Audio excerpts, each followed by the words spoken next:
Well, welcome to another episode on the Classic Working Vehicles channel. Question is, what's under the sheet? It's a vehicle I'm going to be restoring over the coming months. So without further ado, let's take a look and see what we've got.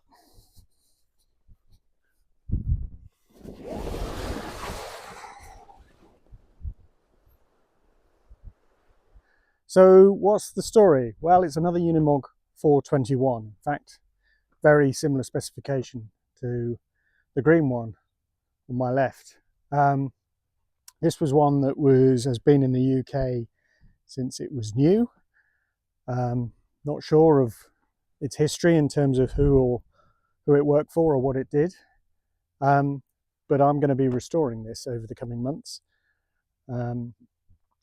Really, I haven't got into it yet to find out what condition it's in, apart from when we went to pick it up. I had a good look over it, and I think the combination of it actually being a good specification when it was new, and from what I could tell by looking over it from a mechanical point of view, looks promising. Bodywork, pretty poor shape, as is so common with Unimogs of this era.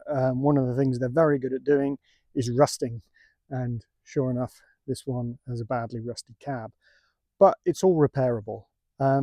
So what I'm going to be doing in coming episodes, on a semi-regular basis, I'll do some updates on the work that I'm doing on this. So this is a customer vehicle. It's not my vehicle, but I will be going through it and hopefully getting it to the same sort of standard as my own Unimog. So I'll take you through this from time to time. It won't be the only video I'll be posting. There's other projects that are ongoing as well, but this is one that I thought might be of interest to viewers from time to time. So before I move the trailer, maybe we should have a bit of a look over the vehicle. So when I say it's a good specification, what do I mean by that? Well, starting the cab. So this large collection of levers tells us that this is the full agricultural gearbox, which means we've got the 6-speed main box and a 4-ratio box to go with that. So we've got high, low, crawler and super crawler, as well as the 6-speed box. So that makes it very versatile, same as my green Unimog. So if you're doing agricultural work, it's really handy to have. You might think, why do you want all those speeds? But for instance, with mine, I do things like hedge cutting, where you want fairly high RPM to drive the hydraulic pump, but you want a very slow ground speed. So with a box like this, you've got those choices. So we've got a good gearbox in it. Engine, we know, well, I know is free, it will turn, but if you look, things like the injector pipes have been removed. I think there's a suspicion that the rack in the injector might be stuck.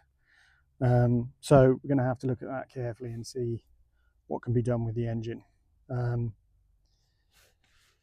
But you know, it's the later OM 616, so it's one of the more powerful, in inverted commas, engines that were fitted to the Unimog 421. So when it was new, it would have been, this model would have been 52 horsepower. So it's no sports car, but compared to the earlier ones that are around 40 horsepower, it's quite a big step up. So what else is good about the specification? We've got full hydraulic system on it. That's what these levers are for. So there's a spool valve that these are connected to under the bonnet. So that means we're going to have a tipper, 3-point linkage, auxiliary circuits, all sorts of things are possible. How do we know it's UK spec? Well, we've got UK instrumentation. So it's got its speedometer is in miles. For this era, temperature gauge, for instance, is in Fahrenheit, even though we use centigrade now. But when this was new, which I think is around, can't remember off the top of my head, I think around 1971, we were still using Fahrenheit rather than centigrade. So yeah, good that it's got a hydraulic system. What else have we got? Well, if we look under here, it's got PTO, power takeoff, and it's got front and rear PTO. So Got PTO coming out the front here. We've also got hydraulic circuits coming out the front here. Whether all these will be kept or not, it's a conversation I'll have to have with the chap I'm restoring it for. Around the back here, we've got a couple of bodies lying on the back here. So we've got rear PTO. We've also got what often gets called the banana box or the centralizing box to bring the output lower into the center of the vehicle. So things like that are available new, but they are expensive. Really don't know the condition of this though, so won't really know until later in the project when we get into it. Already in the workshop, I've got the link arms through the 3-point linkage. We've got the tow hitch. So it has the makings of a good vehicle in terms of specification, but in terms of condition, well, the chassis is really good. They usually are. I think the quality of the steel on the chassis of the Unimogs was always good. They don't tend to suffer from corrosion, but the cabs certainly do. Somebody had already made a start on this, chopping bits out. You can see,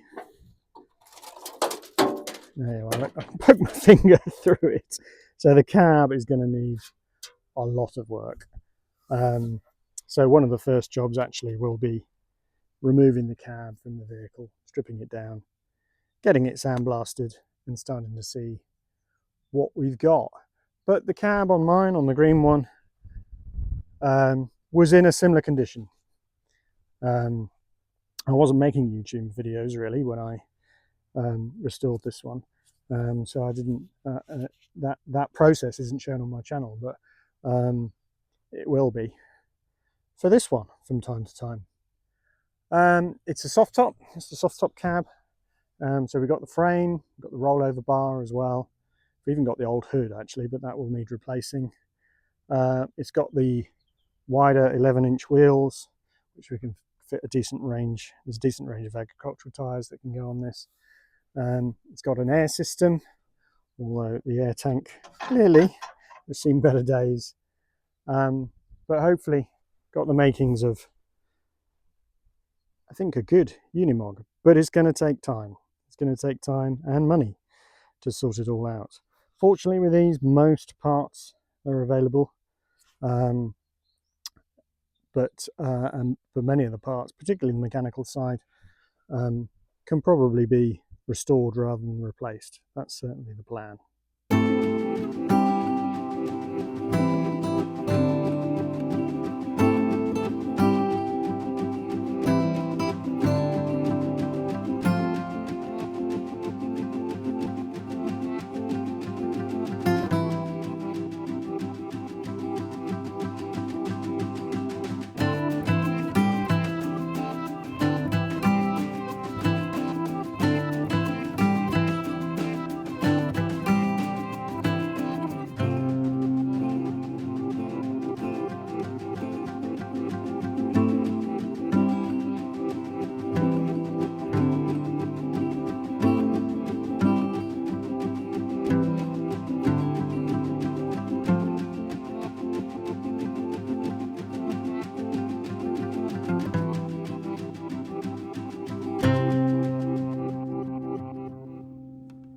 So you might wonder why I'm using the 411 to move the trailer. It just makes the perfect little shunter. Very tight turning circle, 4-wheel drive if I need it, and hydraulics on the pickup hitch. Make life relatively easy, and it's quite confined in the workshop, so having that manoeuvrability is definitely going to help.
probably sounds obvious, but it's worth pointing out that what I've learned the hard way is that you can convince yourself as you remove all these components that you're going to recognize them and remember where they all go.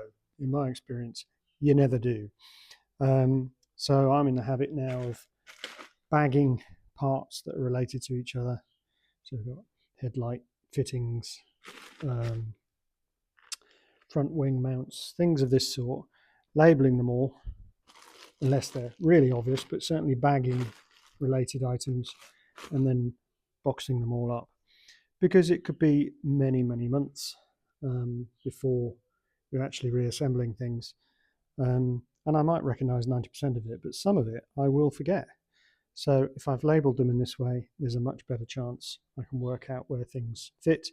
But also, as I go through things, I can also identify what parts might need replacing, small parts might need replacing, as I go along, rather than going through just a huge box of nuts and bolts and not really knowing where anything goes.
So I'm now pretty much at the point where I've removed everything I want to remove before the cab comes off. So there's a few things like some of the wiring harness and things that passes through the front framework on the cab that I haven't taken out yet. That's just going to be easier to remove once the cab is off. The dilemma I've had though is this back wall on the cab is very fragile. It became obvious as I was unbolting this that it's really the roll frame that's holding the back wall on. So my dilemma is I was thinking about temporarily welding in some braces to hold this back wall on. But I think looking at it and the condition it's in, I don't know if we can see, there's very little holding it on here. Let's get some light on it.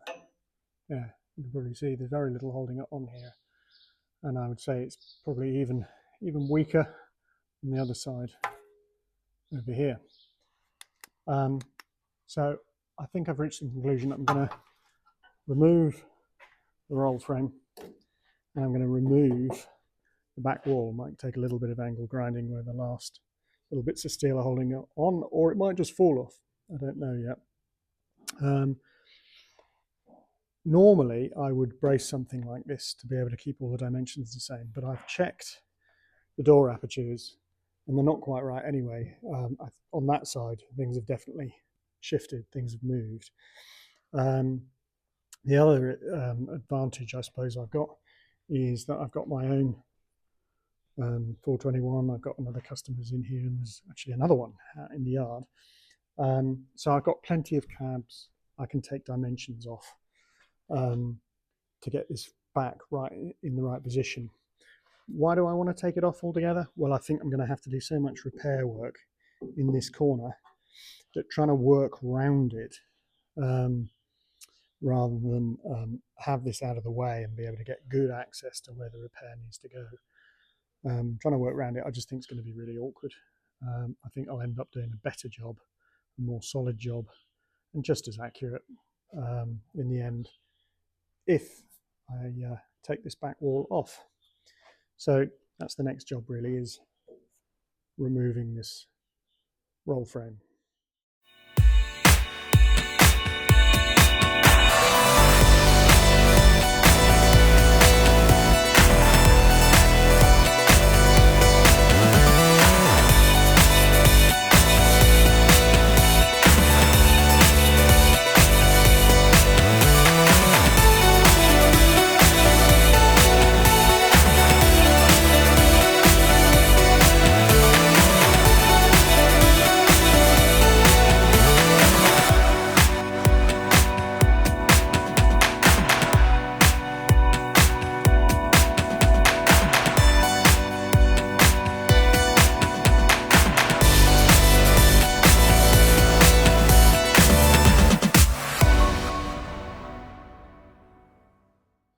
So there we are, the cab is off. Now you can get a proper look at the chassis and engine.